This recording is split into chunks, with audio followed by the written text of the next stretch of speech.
El Faro, lost at sea with 33 souls on board. Never one time did it ever cross my mind that he wouldn't come home. Never. The ship's voyage data recorder revealing the desperate conditions and a call to abandon ship. I can just see him now, just trying to get off that ship. The worst maritime disaster in 30 years. The ship, a final resting place in 15,000 feet of water. The whole horror of this tragedy is that 33 people died so that frozen chickens could be delivered on time in Puerto Rico. Now, 1 year later, the search for answers. You can't send a 40-year-old ship, in my opinion, into a storm. And accountability. Will we ever know what happened on board El Faro? This is a special presentation from Action News Jax. El Faro, lost at sea. Welcome, I'm Tanika Hughes. And I'm John Bachman. 1 year ago, the Jacksonville-based cargo ship El Faro left Jacksport, traveling down this waterway, never to return. Now, an in-depth look at that fateful trip, the federal investigation, and the heartbreak felt by the families of the 33 men and women who were lost at sea. For the first time, we hear exactly how investigators are deciphering the ship's black box. But to understand its fate, we have to look into its past. The ship called El Faro, which in Spanish means the lighthouse. Built in 1975 by Sun Shipbuilding Dry Dock Company, the ship carried the name Puerto Rico for nearly 2 decades. It was renamed Northern Lights in 1991. By then, the ship was owned by Tote Maritime. In 2003, it used to carry U.S. Marines and supplies to the Middle East in support of the U.S.-led invasion of Iraq. A few years later, the vessel returned to commercial service as El Faro, ferrying cars and goods from Jacksonville to Puerto Rico. Serving aboard El Faro on her final voyage, 33 men and women. All had a love of the ocean. You'll hear from some of those families, but first, the storm that changed their fate. September 25th, 2015. The National Hurricane Center begins monitoring a system in the Atlantic. First Alert Chief Meteorologist Mike Burrish tracked it from the start. So as moving through the central Atlantic, we could see that the conditions were right for it to really explosively develop. On September 28th, it strengthened into Tropical Storm Joaquin, the 10th named storm of the season. The next day, hundreds of miles away, El Faro leaves Jacksport, bound for Puerto Rico. At the helm, Captain Michael Davidson. He charts a course close to the path of Joaquin, which was now forecast to grow to hurricane strength. This captain, enormously experienced gentleman. He's been sailing at sea for over 20 years. Saying it trusts the captain's judgment, Tote Maritime decides not to order a change in course. The conditions were, as he saw them then, very favorable. He's very confident the ship was doing well. Over the next 10 hours, El Faro heads into the Bahamas and directly into the path of a strengthening Joaquin, now a Category 3 hurricane. We're talking sustained winds near 125 miles per hour, but gusts 150 miles per hour or stronger, and wave heights that were measured at 30 feet or higher and building. On the morning of October 1st, the Coast Guard gets satellite notification El Faro has lost propulsion, was taking on water, and was listing 15 degrees. The ship now helpless as a Category 4 storm bears down. Navigational data puts the last known location of El Faro near the eye of the storm, Crooked Island. Coast Guard attempts to contact her crew fail, and weather conditions are still too dangerous for a rescue mission. Pastor Robert Green was with his wife when he learned the ship was missing. Their son was LaShawn Rivera, an experienced seaman and chief cook aboard El Faro. I saw her slump down in the chair, and she was crying, and she handed me the phone. And I knew something was terribly wrong. Rochelle Ham, whose husband Frank served aboard El Faro, remembers that same chilling call. It just can't be happening. I mean, for a journey that short. The family of Larry Davis was also in disbelief. Larry's been on the sea all his life. Never one time did it ever cross my mind that he wouldn't come home. Never. What do you mean, missing? How do you lose a container ship? As the hours pass, the desperation felt by families intensifies. A massive search is launched. We're gonna go and try to save lives. Tortured by the unknown, local families gathered to await any shred of news. Bring my daughter home.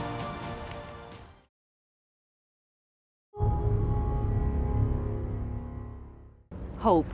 It's a little word that holds great meaning for the families of the 33 missing men and women who served aboard El Faro. Hope filled the hearts of loved ones in those early days of the search. Friday, October 2nd, the Coast Guard goes to work. We're going to go and try to save lives. It deploys waves of HC-130 Hercules aircraft, along with the Cutter Northland and an MH-60 Jayhawk rescue helicopter, all battling the effects of Joaquin. Our search took us within 50 nautical miles of the eye of the storm. At 1,000 feet, the winds were in excess of 100 knots. Visibility was less than 1/4 mile, and the wave height was in excess of 40 feet. The hope that El Faro's crew was able to deploy one of 2 lifeboats. Each could carry 43 people. There were also smaller life rafts and dozens of bright orange survival suits designed to keep the crew afloat, warm, and away from the elements. The Navy's P-8A Poseidon aircraft takes to the sky for an aerial view of the massive search area. The plane's fully loaded with sensors, radar, and infrared camera, and a trained crew. We manned the windows with binoculars, searching for any sign of life or debris. But day one of the search turns up nothing. Families gather in Jacksonville, holding vigil, looking to Tote Maritime for updates. It was very emotional. On day 2, Tote adds its own resources, hiring U.S. Navy and Air Force planes to scour the seas. Then, the first evidence is found. A life ring is picked up near the ship's last known position, 120 miles off Crooked Island. By day 3, emotions bubble over. Find the ship and everybody on it. And they bring my daughter home. And that's all I can think of to say. I'm just praying to God they bring them all home. This mother reads the final email sent from her daughter, Danielle Randolph. And we are heading straight into it, Category 3. Last we checked, winds are super bad and seas are not great. Love to everyone. The next day, another heartbreaking find. A large debris field, a sheen of oil on the water, a piece of a lifeboat, and a shipping container.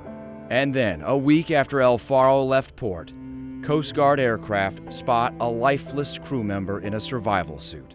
I think it was Larry. And just from his personality and the way he is, I couldn't imagine him staying on that ship. Unable to recover the body, families were left with a haunting question. Who had they left behind? It could have been closure for one family. If you can find out who a person is by retrieving a tooth, you know, something could have been done. I have to believe that if there was any way to survive, he fought. And if he's still alive, he's going to fight until there's no more fight in him. If the vessel did sink on Thursday and that crew was able to abandon ship, they would have been abandoning ship into a Category 4 hurricane. The mission continues. There's still a chance of finding survivors. We're not going to discount somebody's will to survive. The National Transportation Safety Board arrives in Jacksonville to examine debris and kickstart the investigation. We leave no stone unturned. The NTSB looks at ship maintenance records, hoping the voyage data recorder can be found. Similar to an airplane's black box, the device could reveal the critical moments before the ship went down. That's our best bet, to find out exactly what happened. The next morning, the Coast Guard gathers El Faro families together for heartbreaking news. The search for survivors would be suspended at sunset 6 days after the ship vanished. There was not a dry eye in the place. On top of that, that was also on my wife's birthday. Action News Jax reporter Lorena Inclan flies on one of the last search missions that day. The pilots have dropped the ramp here behind me, and we have 2 spotters here. Flying 500 feet above the water, the crew finds no signs of life. If they were out there in that area, I feel like we would have found them. Families beg the Coast Guard to keep searching. They ended it too fast, too fast. Bring my son back home. Bring him home so that these kids can have rest. It hit me that he's just not going to come home. I remember telling them that I believed that they all made it to shore safely, whether on the shores of some island or on the shores of his kingdom. With the search for survivors over, a new quest begins. to find the sunken ship in thousands of nautical miles of ocean. It's like finding a needle in a haystack. Action News Jax launches its own search mission. My photographer Will found this piece of metal floating in the water near this container here. We make a discovery, delivering new evidence into the hands of Coast Guard investigators.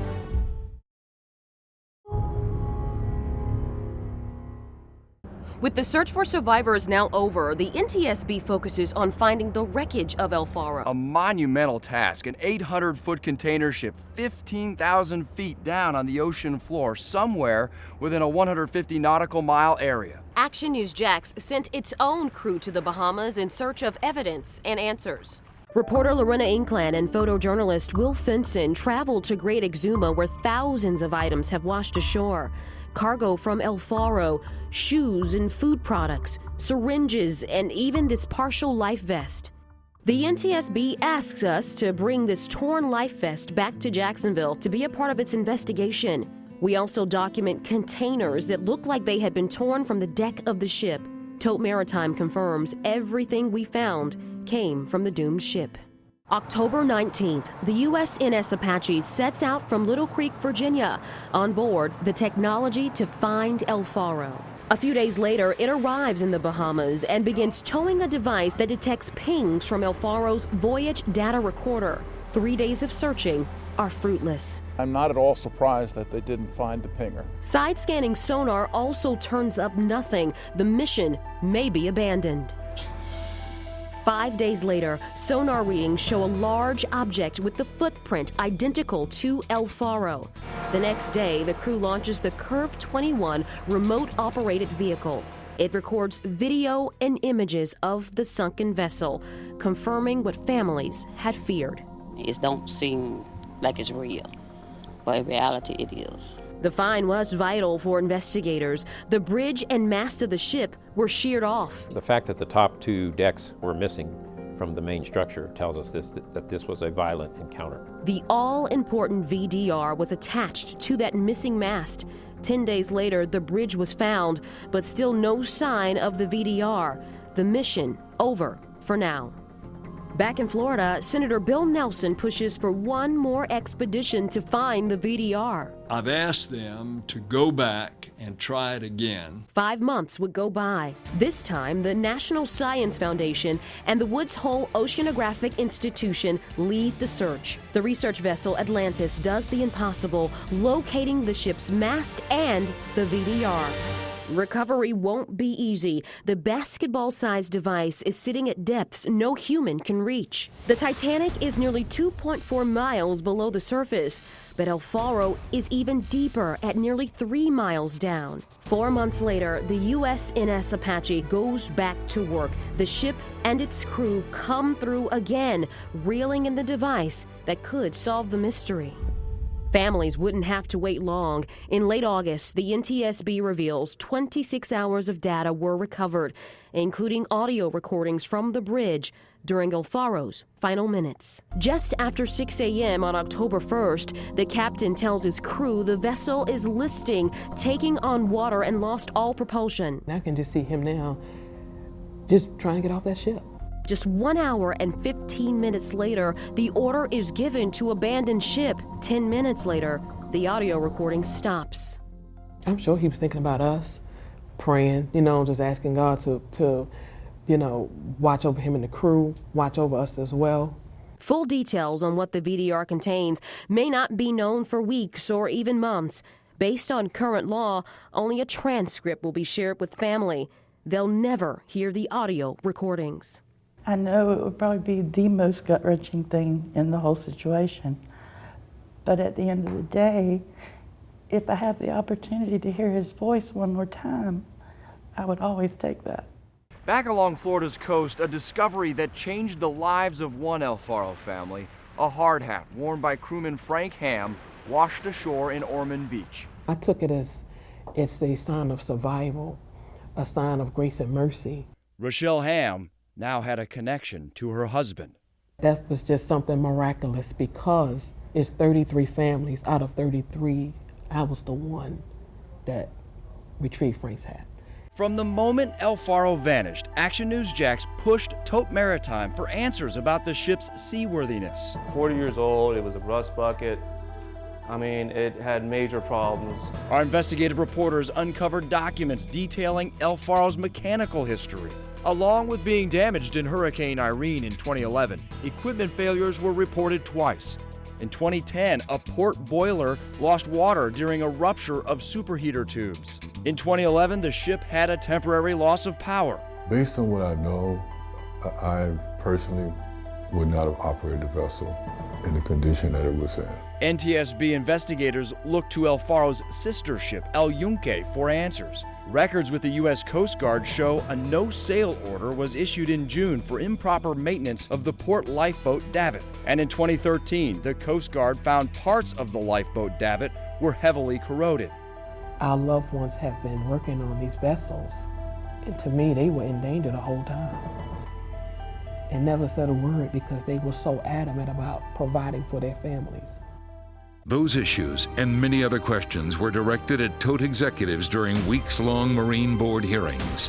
Every time they go up there, a Tote executive walks up and says the words, "I don't recall." Plus, startling new recordings revealed for the first time. I have a marine emergency. And we travel to Washington, D.C., where the NTSB gives us exclusive access to a key piece of evidence in the investigation.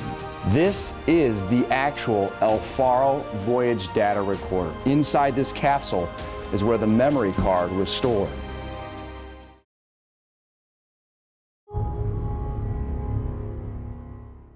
El Faro sailed out of Jacksport, which is just behind us, and Jacksonville became the epicenter for the investigation. For 10 days in February and 10 days in May, the NTSB's top investigators grilled dozens of people, including Tote executives. The goal? Accountability for the loss of the ship and the 33 people on board. On day 5 of the Coast Guard Marine Board hearings, a voice echoes through the Prime Osborne Convention Center. I have a marine emergency and I would like to speak to a QI. We had a hull breach, a scuttle blew open during a storm. We have water down in 3 holes. Captain Michael Davidson calls Tote Maritime for help. You can hear the urgency in his voice. Ship's name? El Faro. Spell that? E-L? Oh, man. The clock is ticking. Can I please speak with a QI? El Faro families sit in the audience, many visibly upset. It was almost like they didn't understand the severity of what was going on. It was really riveting because it's kind of like, what about emergency didn't you understand? On the final day, the hearings reveal repairs to the gear that lowers lifeboats to the water were never fully tested. I just forgot to notify ABS about it. I have no reason to hide it. That's, to me, was when it really got deep and dirty. A mistake, experts say, could have kept El Faro in port a little longer. We would have asked the owners to have us come down to do a test to prove the repairs.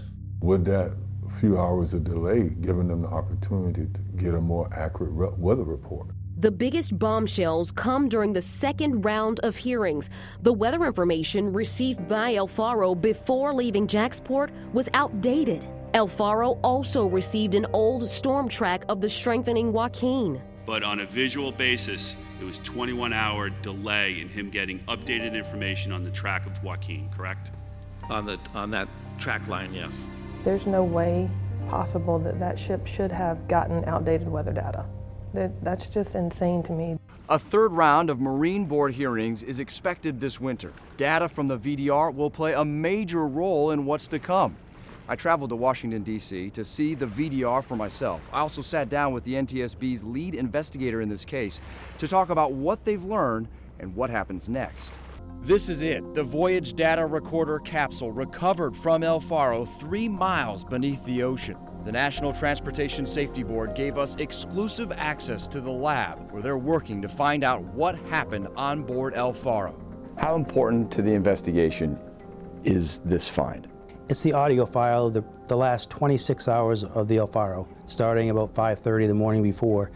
So it goes right through the what was said on the bridge between crew members and outlining the circumstances of the of the entire event. Will we ever know what happened on board El Faro? I think it'll go a long way towards assisting us in establishing probable cause and the circumstances surrounding the entire sinking. You got 33 families who've lost loved ones in all of this. Is that constantly in your mind? It's difficult even for the most seasoned investigators to listen to some of these recordings. Many of the families have settled with Tote, but the real challenge is still to come. Pastor Robert Green believes the souls of his son Sean and El Faro's 32 other crew members should become a beacon for change. Sometimes people have to lose their hearing before people are required to wear hearing protection. Maybe this incident had to happen so that regulations can be brought forth that around sailing and the maritime laws that prevent putting men in harm's way. This can't happen again. You know, families can't go through this. We don't have a body, we don't have closure, you know, we don't have a place where we can lay flowers and things of that nature, so we have to live our lives living the unknown. My life's forever changed. I don't know how to define it anymore. I spend every day trying to figure that out. And I'll do that because that's what he'll expect me to do. But it'll never be the same. Just God bless the 33 and all their families. You can count on Action News Jax to bring you every development in this ongoing investigation. Our hearts go out to every man, woman, and child impacted by this tragedy. Thank you for joining us.